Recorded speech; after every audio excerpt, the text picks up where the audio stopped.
Hi, my name is Lauren Diaz, and today I will be discussing the zero tolerance policy law that has been established by Trump.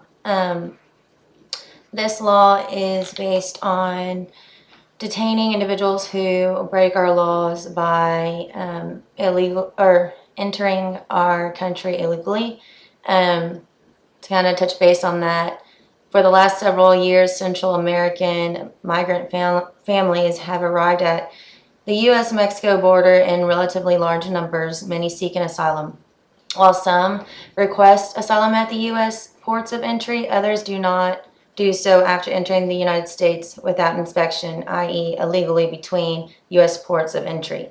On May 7th, 2018, the Department of Justice, DOJ, implemented a zero tolerance policy toward the illegal border crossing both to discourage illegal migration into the United States and to reduce the burden of processing asylum claims that administration officials contend are often fraudulent.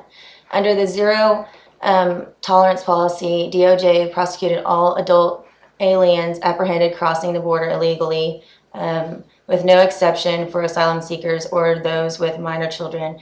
DOJ's policy represented a change in the level of enforcement of existing statute rather than change in statute or regulations. Prior administrations prosecuted illegal border crossings relatively infrequently, criminally prosecuting adults for illegal border entry, and in return, it required detaining them in federal criminal facilities where children are not permitted. While DOJ and the Department of Homeland Security, DHS, have broad statutory authority to detain adult aliens, children must be detained according to guidelines, which is very unfortunate because these children are, as you've probably heard, snatched from their parents, and at no tolerance do we as a country have any remorse by pursuing the punishable means that we do toward their entry. So according to guidelines established in the Flores Settlement Agreement, FSA, the Homeland Security Act of 2002, and the Trafficking Victims Protection Reauthorization Act of 2008, a 2015 judicial ruling held that children remain in family immigration detention for no more than 20 days. However, that's not the case right now. They stay much more than that. And so to kind of get a little bit more understanding of what I'm talking about, what really piqued my interest in this matter was actually whenever I was watching Law and Order. They have an episode strictly informing on what's going on with that zero tolerance and how typically the situations are handled and how they go about the procedure.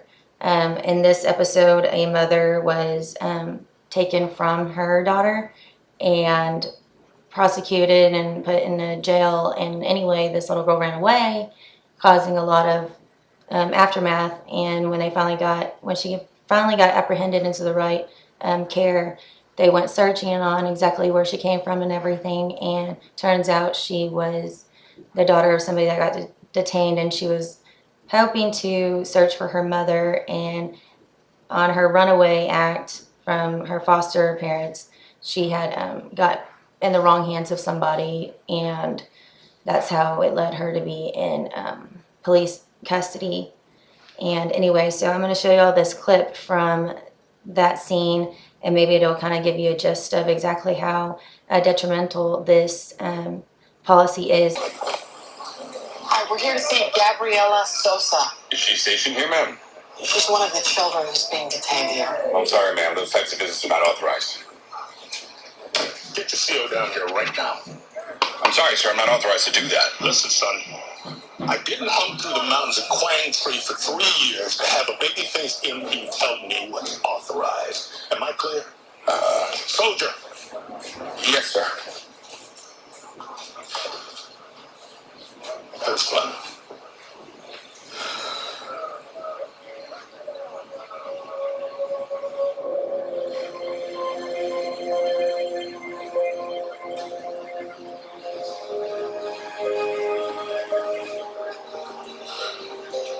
Can't believe what I'm seeing.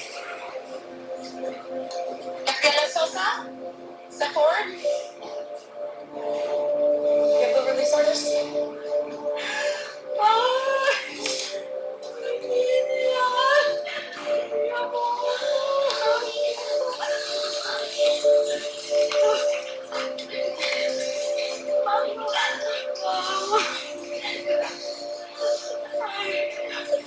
you go. Take it.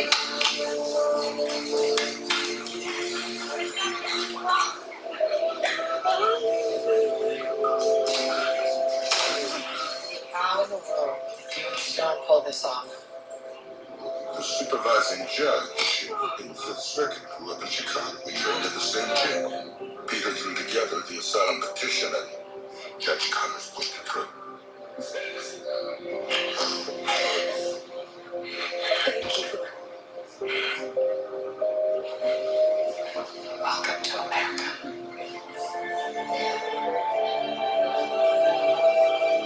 This way, please.